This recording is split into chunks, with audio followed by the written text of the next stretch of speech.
Welcome to Cognitive Pleasure. Think about that for a second. A sitting head of state, captured by a foreign army, and then tried in their courts? This isn't just unusual. It's something the entire system of international law is designed to prevent. And yet, it happened. So how on earth does that happen? How does a sovereign leader, someone who is supposed to be untouchable, become just another criminal defendant? Well, to get it, you have to look past the headlines, past the invasion itself. We need to examine the mechanism, the legal machinery that can be used to strip a president of their power, long before a single soldier ever crosses a border. Okay, so let's start with the big one. Every nation is meant to be protected by this incredibly powerful idea. It's called sovereignty. Now, this is how the system is supposed to work, on paper. Sovereignty basically means a state has total authority inside its own borders. And its leader? Well, they're immune from being prosecuted or arrested by other countries. It's the core rule of the game. It's what's meant to keep the whole international system from falling apart. But, and this is a huge but, that's where the clean theory crashes right into messy reality. See, that shield of sovereignty, it isn't permanent, it's not absolute. It can be weakened, it can be bypassed, and yeah, it can be broken.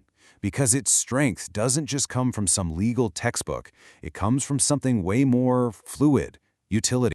And the whole process starts with a simple redefinition, a change in labeling. A leader stops being seen as a political figure and starts being framed as a problem, a criminal, a threat, or maybe just a liability to the interests of a much more powerful state. And once that new label sticks, that's when the shield really starts to crack. So, to really see this mechanism in action, let's rewind. We need to look at a very specific case, Panama in the 1980s, and its leader, a man named Manuel Noriega. Now you have to understand, Panama was never just another small country on the map. Its geography made it a massive global strategic asset. Why? The Panama Canal. If you control the canal, you control a critical artery of world trade and military movement. So because of that, Panama's internal politics were never really internal. They were always an international security issue. And this is where things get really interesting. See, for years, Manuel Noriega was actually an asset. He was a partner for U.S. intelligence during the Cold War. He was useful. But then, the strategic calculation changed. His own actions started to clash with U.S. interests, and all of a sudden, these long-standing rumors about corruption and drug trafficking, they became very politically convenient tools. Just like that, he wasn't an asset anymore. He'd become a liability. And right there, that's the cold, hard logic at the heart of this whole system. Protection isn't some fundamental right. It's a consequence of being aligned. And when that alignment breaks, so does the protection. Okay, so how is it actually done? I mean, you can't just invade, right? No. First, you have to dismantle the leader's legitimacy. You have to change his status in the eyes of the world, and you use the law itself as your weapon. So, way before any military action was even on the table, Noriega was indicted in U.S. federal courts. Now, this legal move was, it was brilliant and it was devastating, because in an instant, it completely reframed the conflict. He was no longer the sovereign leader of Panama. He was a criminal defendant in a drug case. His immunity was legally stripped away, piece by piece, all on paper. And that is the power of narrative. The invasion that followed wasn't framed as an act of war against a sovereign nation. Oh no. It was sold to the world as a police action, basically an international arrest of a wanted fugitive. So you see, the law didn't prevent the invasion. It actually created the justification for it. So the legal groundwork is all laid out. The political story is set. And now, the system gives way to the event. When Operation Just Cause begins, it's more than just an invasion. This is the exact moment that Panama's sovereignty stops functioning. That theoretical shield we talked about? It just evaporates under the weight of overwhelming force. The system no longer recognizes the very leader it was designed to protect. All control is gone. And the final outcome? It's something pretty much unprecedented in the modern era.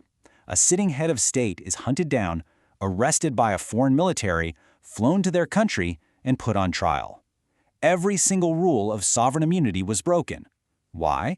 Because the legal and political framework had already redefined him as someone the rules no longer applied to. But here's the thing. The story of Panama isn't just a piece of history. It's a template. It reveals this repeatable logic for how a leader can be made arrestable. And the process really follows 4 clear steps. First, the leader's strategic value runs out. They stop being useful. Second, their political status is legally re-engineered into that of a criminal. Third, their legitimacy on the world stage is just erased. And finally, an overwhelming power imbalance makes the final enforcement possible. This isn't a random series of events. It's a blueprint. So, the dynamic is actually pretty simple when you break it down. When a leader is aligned with the centers of global power, their sovereignty is sacred. They're untouchable. But the moment they get redefined as a threat or a liability, well then sovereignty becomes a technicality, one that can be legally and militarily bypassed. And this, really, is the fundamental, unsettling insight from this whole thing. Sovereignty isn't some inherent right that you possess, like a law of physics. It's a conditional status, one that you get to retain only as long as the balance of power allows it. And when that balance shifts, that status can be revoked. So this Panama template, using legal charges, strategic delegitimization, and raw power politics to neutralize a foreign leader, it wasn't a one-time event. It is a mechanism that still exists inside the international system. So the real question isn't if it will be used again. The question is where and against whom is it quietly being prepared right now? Subscribe for more. This is Cognitive Pleasure.